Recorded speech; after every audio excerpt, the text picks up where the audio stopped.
بسم اللہ الرحمن الرحیم۔ شروع اللہ کے نام سے جو بڑا مہربان نہایت رحم والا ہے۔ یا ایہا الذین آمنوا کونوا قوامین للہ شہداء بالقسط، اے ایمان والو کونوا قوامین، کڑے ہو جایا کرو، للہ شہداء بالقسط، اللہ کے لیے گواہی دینے کو انصاف کے لیے، ولا یجرمنکم شنآن قوم علی الا تعدلوا، اور ہرگز آمادہ نہ کرے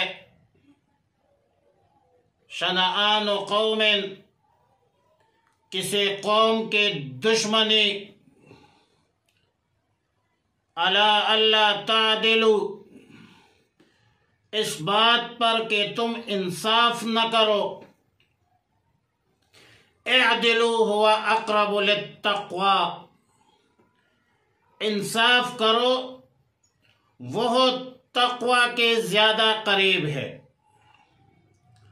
واتقوا اللہ، اور اللہ سے ڈرو، ان اللہ خبیر، بے شک اللہ رب العالمین خبردار ہے، بما تعملون، جو کچھ عمل تم کرتے ہو، وعد اللہ الذین آمنوا وعملوا الصالحات، وعدہ کیا ہے اللہ تعالیٰ نے ایمان والوں کے ساتھ، وعملوا الصالحات، اور جو نیک اعمال کرتے ہیں، لہم مغفرۃ واجر عظیم، ان کے لیے مغفرت ہے اور بڑا اجر ہے، ثواب ہے، والذین کفروا وکذبوا بآیاتنا، جن لوگوں نے کفر کیا ہے،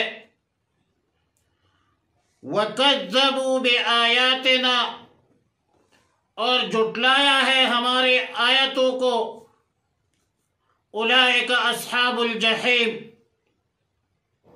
یہ لوگ دوزخ والے ہیں، جہنمی ہیں۔ سورہ مائدہ کے آیات نمبر 8 جو مذکورہ آیت ہے، اور سورہ نساء کی آیات نمبر 135 کا مضمون تقریباً ایک ہی ہے،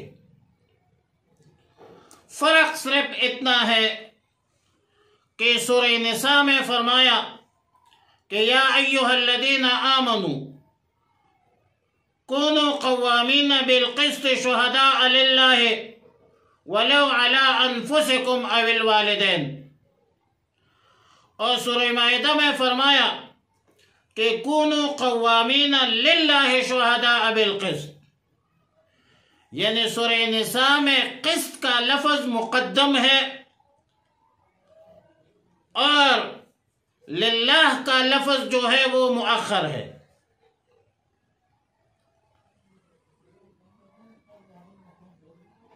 اور الفاظ کی یہ تقدیم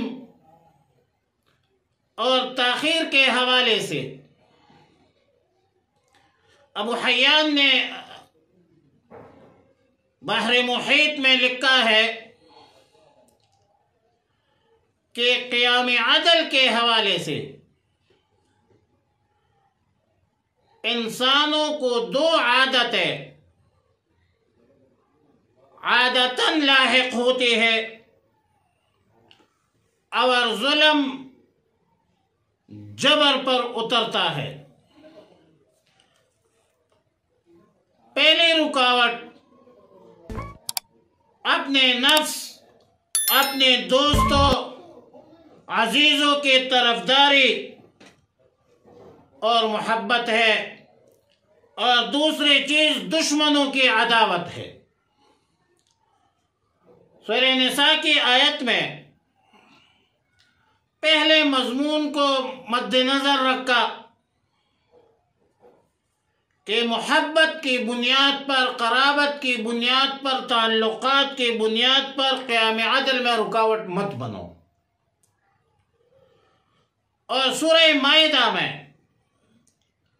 دوسرے مضمون کو مد نظر رکھا کہ عداوت، بغض، عناد کے اساس اور بنیاد پر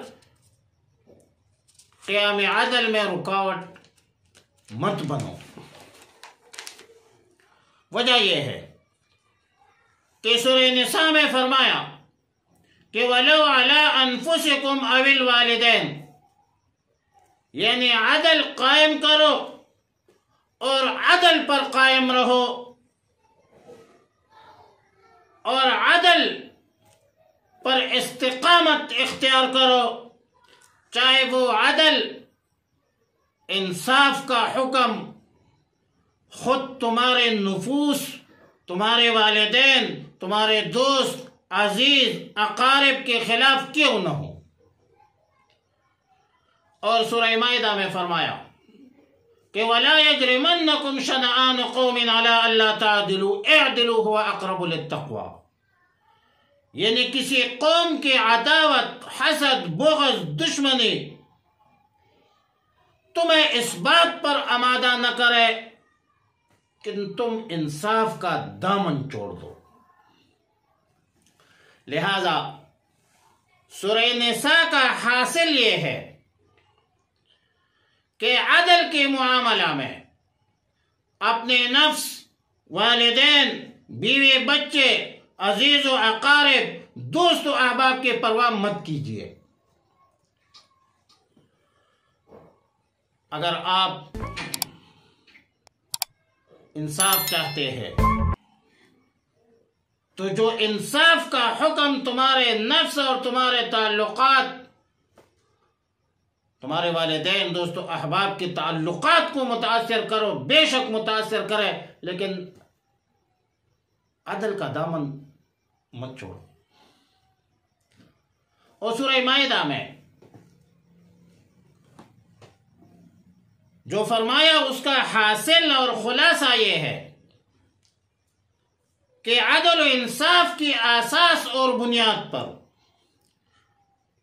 کسی دشمن کی دشمنی کی وجہ سے لغزش نہیں ہونا چاہیے، ظلم نہیں ہونا چاہیے، کہ دشمن کی بنیاد پر، دشمنی کی بنیاد پر، عداوت کی بنیاد پر تم عدل و انصاف کے بجائے ظلم کرو اور جبر کرو۔ اور ظاہر ہے کہ عدل اور شہادت، قیام عدل کا قیام اور شہادت گواہی اللہ کی رضا کے لیے ہوا کرتی ہے۔ جو شخص انصاف کے لیے کھڑا ہو تو اس پر اللہ کی خوشنودی اور اللہ کی رضا ظاہر ہوتی ہے، اور بلکہ ایک عادل منصف مزاج کا مزاج جو ہے وہ عدل ہونا چاہیے اللہ کی رضا کے لیے۔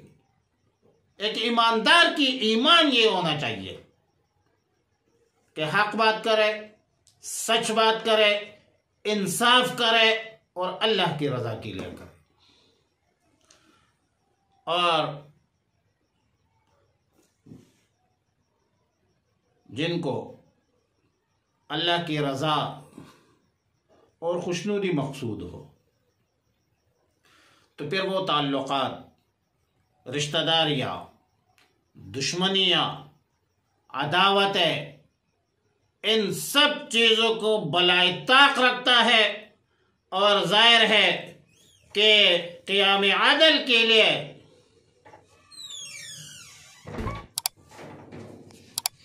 تعلقات کی رعایت نہیں کی جاتی۔ عدل ضروری ہے، اور نظام عدل امن کی علامت ہے۔ جب آپ انصاف کرتے ہیں، عدل کرتے ہیں، تو کسی کی عداوت یا کسی کی محبت اپنے خاطر میں مت لائے.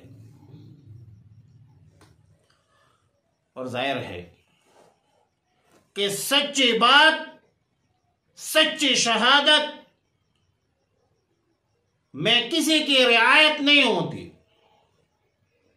مسلمان کی شان یہ ہے کہ وہ حق بات کرتا ہے، سچی بات کرتا ہے، سچ بولتا ہے، اور اس میں کسی کی پرواہ بھی نہیں کرتا. سچی شہادت سے کنارہ کشی اختیار کرنا یہ اللہ کے حکم کی نافرمانی ہے. اس لیے اگر سچی شہادت نہ دی جائے تو فیصلہ کرنے والوں کو درست فیصلہ کرنے میں دشواری ہوتی ہے. فیصلے ہمیشہ کے لیے موقوف ہوتے ہیں شہادت پر، شواہد پر. اور اسی لیے قرآن کریم میں بار بار کئی آیاتوں میں مختلف عنوانات سے یہ تاکید کی گئی کہ سچی گواہی میں سستی اور کوتاہی مت کرو، اور شہادت کو بھی مت چھپاؤ. وَلَا تَكْتُمُوا الشَّهَادَةَ وَمَنْ يَكْتُمْهَا فَإِنَّهُ آثِمٌ قَلْبُهُ.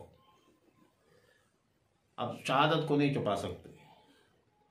جو شخص گواہی کو چھپائے گا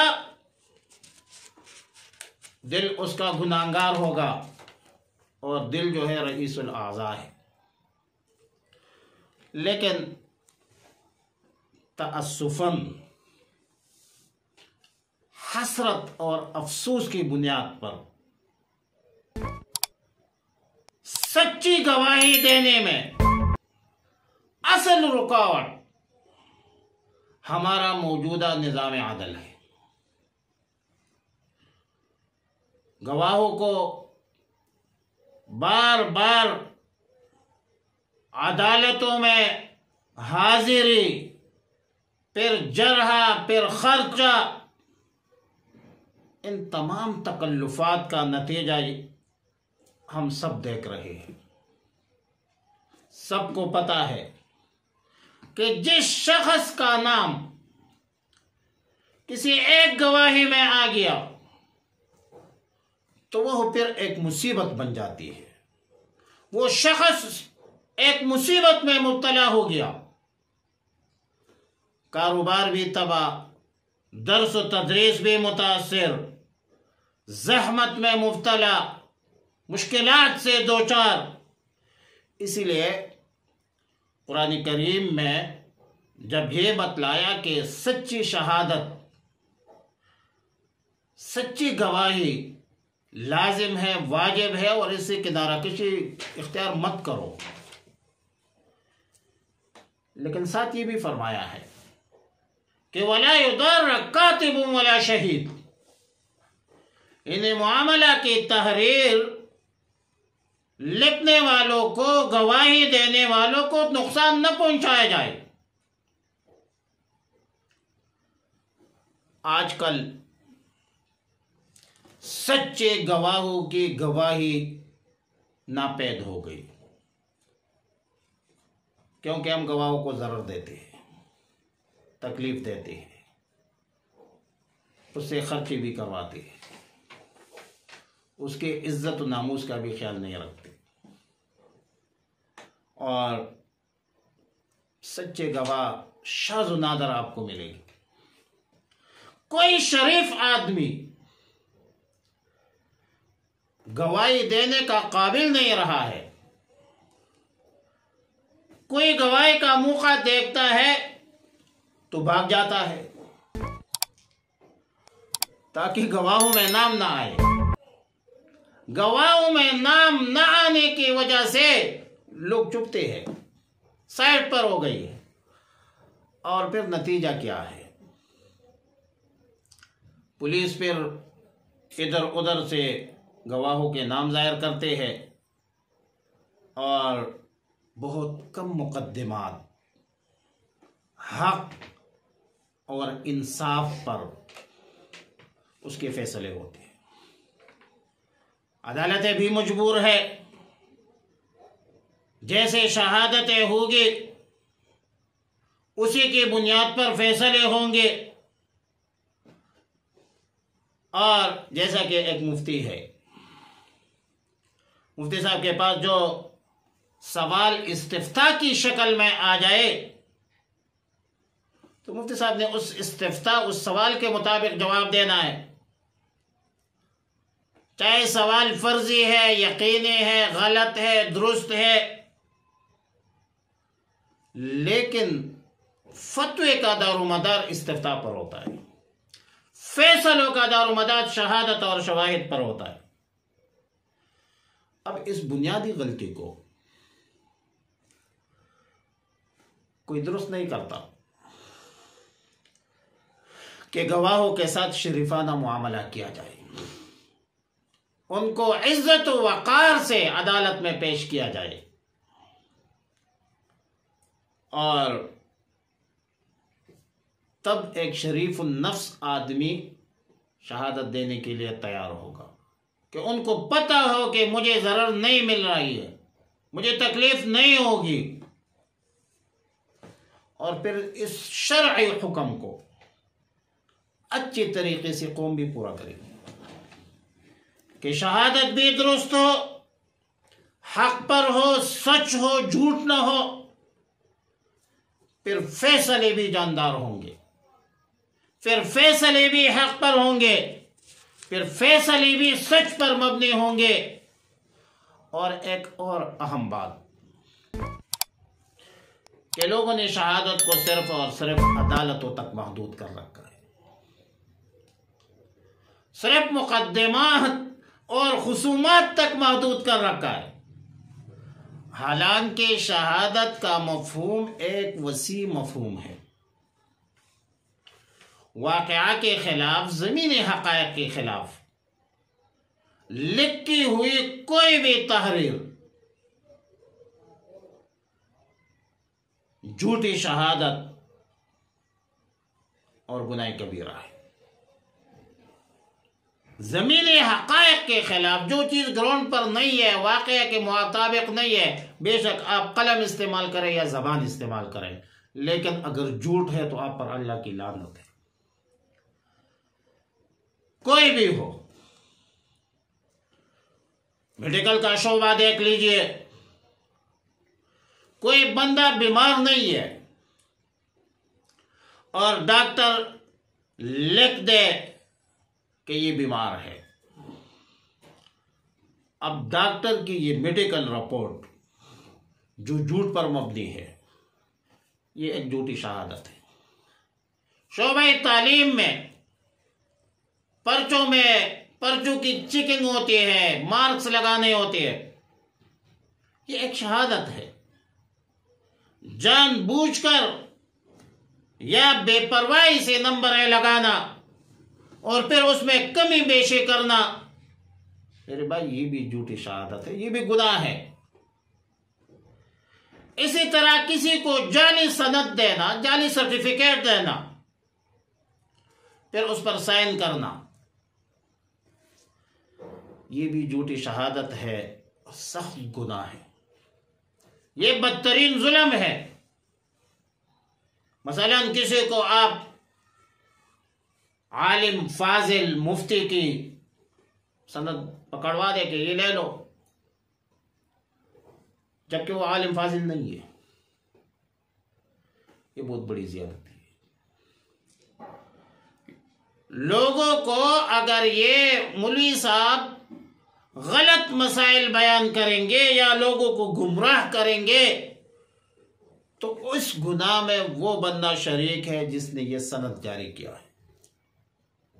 یا ایک شخص ڈاکٹر نہیں ہے، انجینئر نہیں ہے، اور آپ اس کو ڈاکٹر یا انجینئر ڈکلیئر کریں، اس کو ڈگری جاری کریں، تو میرے بھائی یہ جھوٹی شہادت ہے، یہ گناہ کبیرہ ہے۔ ظلم نہ کرو قوم کے ساتھ، مذاق نہ کرو، قوم کے ساتھ کلواڑ مت کرو۔ اور یہ ووٹ کا جو استعمال ہے یہ بھی ایک شہادت ہے، جس میں جس امیدوار کو آپ ووٹ دے رہے ہیں، دراصل آپ گواہی دے رہی ہے کہ میرے نزدیک اپنی اہلیت کے اعتبار سے، امانت دیانت کے اعتبار سے یہ قومی نمائندہ بننے کے قابل ہے، اہل ہے۔ لیکن ہمارے عوام انتخابات کو محض ہار اور جیت کا کھیل سمجھتے ہیں، اور ہار جیت کا کھیل بنایا ہے۔ اسی لیے کبھی ووٹ پیسوں سے ہی خریدتے ہیں، کبھی دباؤ کا استعمال کرتے ہیں، بدماشی پر اتر آتے ہیں، کبھی جھوٹے وعدے کرتے ہیں، اور پتہ نہیں الیکشن انتخابات کے دنوں میں کیا کیا ڈرامے کرتے ہیں۔ اب ووٹ کا استعمال ایک شہادت ہے، ایک حیثیت۔ دوسرے حیثیت یہ ہے کہ یہ شفاعت یا سفارش ہے، تیسری حیثیت یہ ہے کہ یہ امانت ہے، اور چوتھی حیثیت یہ ہے کہ یہ وکالت ہے۔ شہادت بھی حکم شرعی ہے، شفاعت بھی حکم شرعی ہے، امانت کی ادائیگی بھی حکم شرعی ہے، اور وکالت بھی حکم شرعی ہے۔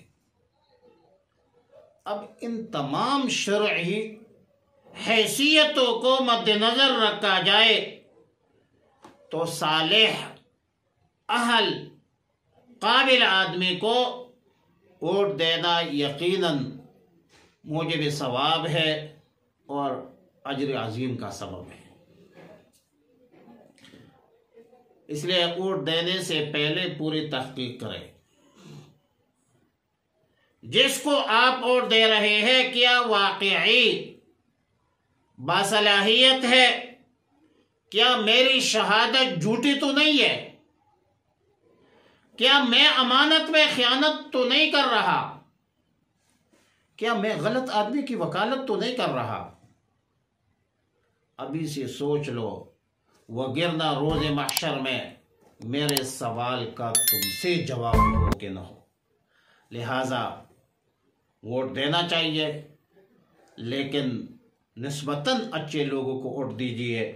مثلا 5 امیدوار ہے تو 5 امیدواروں میں جو بھی زیادہ قابل آدمی ہو، اچھا آدمی ہو، قوم کا خادم ہو، ملک کے لیے اچھا ہو، تو اس کو بلا جھجک ووٹ دیجیے۔ اور دوسری چیز یہ ذہن میں رکھ کے ان کے پارٹی کو مد نظر رکھ کے کہ کس پارٹی سے اس کا تعلق ہے۔ نظریاتی طور پر کوئی ملک دشمن تو نہیں ہے، قوم دشمن تو نہیں ہے، دین دشمن تو نہیں ہے، کوئی بے دین تو نہیں ہے۔ اور الحمدللہ میری جماعت جو ہے، میرا تعلق جمعیت علماء اسلام سے ہے، میرا قائد جمعیت حضرت مولانا فضل الرحمان ہے، اور میرا انتخابی نشان کتاب ہے، اور آج تک کتاب کے علاوہ کسی اور کو ووٹ نہیں دیے۔ جمعیت علماء اسلام اہلیہ کی عظیم جماعت ہے، جمہور امت کی جماعت ہے۔ آیات نمبر 9 میں بشارت اخروی ہے، اور اللہ کا وعدہ ہے کہ جن لوگوں نے ایمان لایا ہے، نیک اعمال کرتے ہیں، ان کے لیے مغفرت ہے، اجر عظیم ہے۔ اور آیات نمبر 10 میں تخویف اخروی ہے۔ آیت نمبر 9 میں بشارت اخروی ہے، اور آیت نمبر 10 میں تخویف اخروی ہے کہ جن لوگوں نے کفر کیا ہے اور ہمارے آیتوں کو جھٹلایا ہے، یہی لوگ دوزخ میں ہوں گے۔ لہذا ایمان اعمال صالحہ میں دنیا اور آخرت کی کامیابی ہے، کفر اور کذب میں دونوں جہانوں کی ناکامی ہے۔ یا ایھا الذین آمنوا اذکروا نعمت اللہ علیکم، اے ایمان والو یاد کرو اللہ کی نعمت اپنے اوپر۔ اذ ہم قوم ان یبسطوا الیکم ایدیہم، جب ایک قوم نے تم پر دست درازی کا ارادہ کیا۔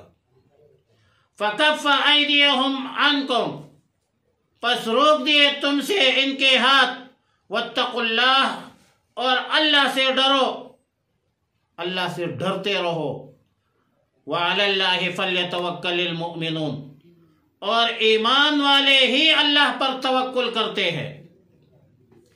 اسباب النزول صفحہ نمبر 186 میں حضرت جابر رضی اللہ تعالیٰ عنہ سے منقول ہے کہ ایک مرتبہ ایک شخص جس کا نام غورث تھا،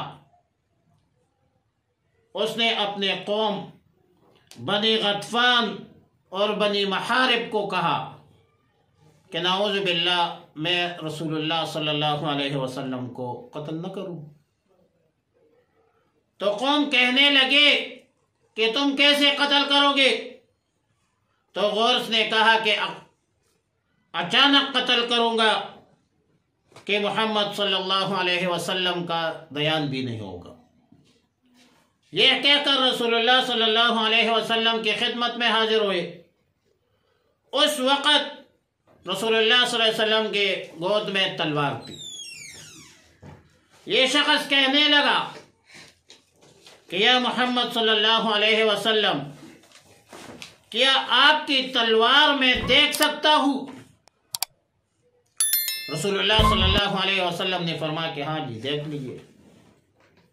اس نے تلوار لے لی، نیام سے نکال کر ہلا رہا تھا، ارادہ کرتا رہا کہ رسول اللہ صلی اللہ علیہ وسلم پر حملہ کرے، لیکن اللہ کی طرف سے ناکامی ہوتی رہی۔ پھر کہنے لگے کہ آپ مجھ سے نہیں ڈرتے؟ رسول اللہ صلی اللہ علیہ وسلم نے فرمایا کہ نہیں۔ پھر کہنے لگے کہ میرے ہاتھ میں تلوار ہے، آپ مجھ سے نہیں ڈرتے؟ تو رسول اللہ صلی اللہ علیہ وسلم نے فرمایا کہ اللہ میری حفاظت کرے گا، اور اس پر آیات کریمہ نازل ہوئی، امت کو یاد دلائی کہ اللہ نے ان کے نبی کی حفاظت فرمائی، جو امت پر ایک عظیم انعام اور احسان ہے۔ بعض روایات میں ہے کہ کسی جہاد میں رسول اللہ صلی اللہ علیہ وسلم اور صحابہ کرام کسی ایک منزل پر، جگہ پر قیام پذیر ہوئے۔ رسول اللہ صلی اللہ علیہ وسلم تنہا ایک درخت کے نیچے ٹہر گئے، تلوار ہتھیار درخت پر لٹکایا، اور ادھر سے دشمنوں میں سے ایک بندے نے رسول اللہ مبارک صلی اللہ علیہ وسلم کا تلوار قبضہ میں لیا اور بولا من یمنعک منی، آپ کو کون میرے ہاتھ سے بچائے گا؟ کون روک سکتا ہے مجھ سے آپ کو؟ رسول اللہ صلی اللہ علیہ وسلم نے فرمایا اللہ، اور 2 مرتبہ فرمایا، پھر خود تلوار نیام میں رکھ دیا، سخت رعب اس پر طاری ہوا۔